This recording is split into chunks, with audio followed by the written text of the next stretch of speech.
Wait, don't tell me you're still typing in that long URL manually, my friend asked, pointing to the pixelated square on the table. I laughed. I guess I'm just old school. He shook his head. Just scan it. Those black and white squares are basically a secret language for your phone. We've all been there, haven't we? Standing in a restaurant or at a checkout counter, pointing our cameras at a chaotic mosaic of dots. But have you ever wondered what's actually happening in that split second? This is QC Project. Simple things. Today, we're pulling back the curtain on those enigmatic little squares to see how they actually talk to your phone.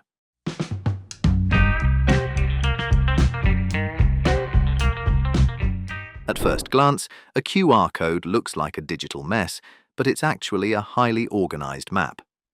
At its simplest level, a QR code, or quick response code, is a two-dimensional barcode that acts as a digital container. While the old-fashioned barcodes you see on cereal boxes only store information horizontally in a string of lines, the QR code stores data both vertically and horizontally. This matrix structure allows it to hold hundreds of times more information than its predecessor. Think of a regular barcode as a one-lane road, while a QR code is a massive, multi-level parking garage built on the same amount of land. That difference has turned QR codes into one of the most powerful tools for connecting the physical and digital worlds in the modern era. But how exactly was this remarkable tool created? Our journey begins in 1994, inside a Japanese company called DensoWave, a subsidiary of Toyota. At the time, the manufacturing world was struggling with traditional barcodes. These thin lines could only hold about 20 characters, forcing workers to scan up to 10 different codes on a single box of automotive parts. It was slow, frustrating, and inefficient. That's when Masahiro Hara stepped in, an engineer who wanted to create a barcode that could be read faster and hold more. The spark of inspiration didn't come from a high-tech laboratory, but from the black and white stones of a Go board during his lunch break. He realized that a two-dimensional grid could store a massive amount of data within a tiny square. And so, DensoWave made a legendary decision that helped secure the global dominance of QR codes. They released the patent for free. They chose not to enforce their patent rights, allowing anyone to use the technology without paying a single cent. This open policy enabled QR codes to spread from Japanese factories to convenience stores, and eventually into the pockets of smartphone users around the world. If you look closely at a QR code, you'll notice it's not just a chaotic sea of pixels, it's a meticulously engineered system. Those three large squares in the corners, they're called finder patterns, and their job is simple but critical, helping your camera instantly detect the code and determine its orientation. Whether your phone is tilted, rotated, or even upside down, these three anchors tell it exactly where to begin. Ever noticed you don't have to line things up perfectly to scan? That's not luck. That's design working in your favor. Inside the grid, the smaller black and white squares, called modules, carry the actual data in binary form. These modules are arranged with strict precision, guided by timing patterns, alternating lines that act like a ruler, telling the scanner how to interpret the size and spacing of the grid. Without them, your device wouldn't know how to read the layout correctly, but there's more happening beneath the surface. Smaller alignment patterns act like calibration points, especially useful when the code is printed on curved or uneven surfaces.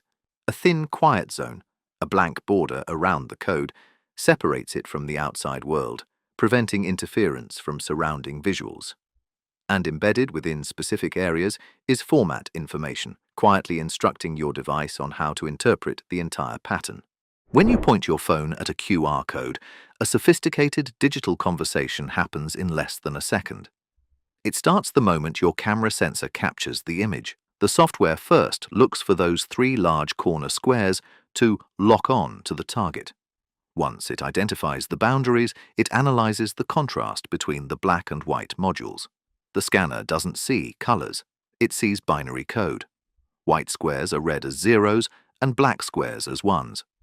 The device then processes these numbers through a mathematical formula to extract the text URL, or contact info hidden inside.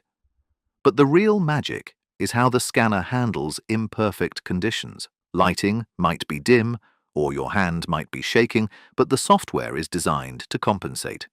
It uses the timing patterns, those dotted lines we mentioned, to align the grid and the error correction bits to fix any blurry data. This means your phone isn't just taking a picture, it's actively solving a puzzle in real time. It's a seamless handoff from the physical world to your digital screen. Isn't it incredible that a technology designed for 1990s car factories is now fast enough to process a payment while you're still reaching for your wallet? How much can you really fit into a small square of black and white dots? To understand the power of a QR code, compare it to a standard barcode.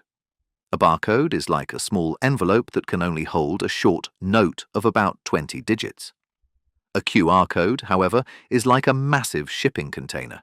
At its biggest, it can hold over 7,000 numbers, or about 4,000 letters.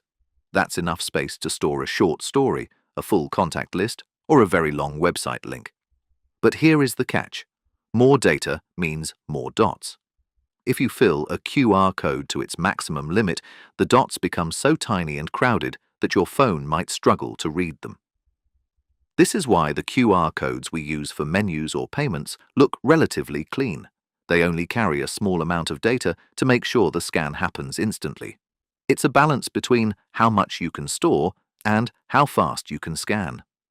If you had to choose, would you rather have a QR code that holds an entire book but takes a minute to scan, or a simple code that opens a website in the blink of an eye?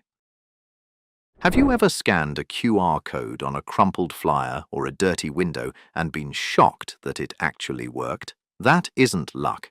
It's a brilliant mathematical safety net called error correction. When a QR code is generated, the system creates redundant copies of the data and scatters them throughout the grid. This means the information isn't just stored once, it's tucked away in multiple places. Because of this, a QR code can lose up to 30% of its surface to scratches, stains, or even a hole punched through the middle, and your phone will still be able to piece the original message back together perfectly. It's like a puzzle that can still show you the full picture even if some of the pieces are missing. This reliability is the reason why brands can get creative with their designs. Have you noticed how some companies put their logo right in the center of the code? They aren't breaking the technology. They are simply using that extra safety space to make the code look better. The scanner just ignores the logo and uses the remaining redundant dots to find the data. Isn't it comforting to know that some things are designed to work even when life gets a little messy? For a long time, the QR code was like a sleeping giant waiting for the world to catch up. Although it was born in the 90s, it truly found its purpose during the smartphone revolution and the recent global pandemic. Suddenly, these squares became our primary bridge between the physical and digital worlds.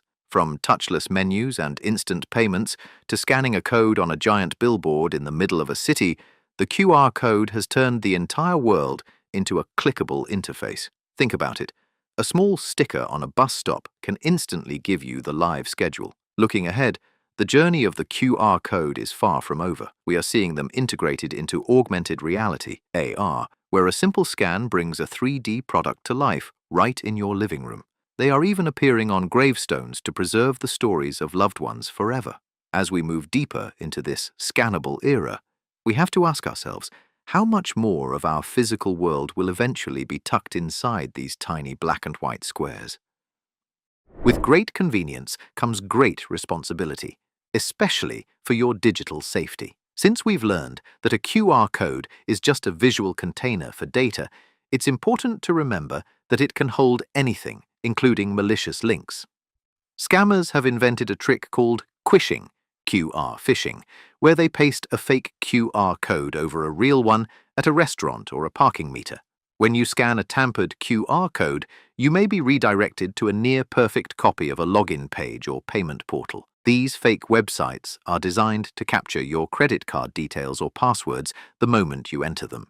Some advanced malicious codes can even trigger an immediate file download to infect your phone with spyware. As a result, with just a simple action, you could lose all the money in your account or have your entire personal information stolen. Below, I'd like to share with you the 10-second rule that will transform you from an average user into a true security expert in this world of squares. The first half of the rule is the physical check. Look at the QR code before you even pull out your phone. Is it part of the original poster, or is it a thick, glossy sticker placed over it? Scammers often use these overlay stickers at parking meters or on tables to hijack scans.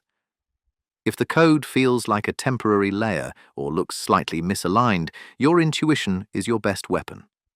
By simply paying attention to the surface, you're already smarter than the most common physical traps. Next, pay attention to the warnings on your screen. Modern smartphones act like a shield, showing you exactly where the link will take you before you open it. A safe code should lead to a clear, recognizable domain that matches where you are. If you're at a local cafe, but the URL is a string of random characters, stop immediately. This simple step can save you from losing a lot. At the end of the day, the QR code is more than just a piece of technology. It is a testament to how a simple idea can change the world. By understanding how they work and how to stay safe, you are no longer just a passive user. You are a savvy navigator of the modern age. Isn't it fascinating how much depth can be found within such a small, silent square?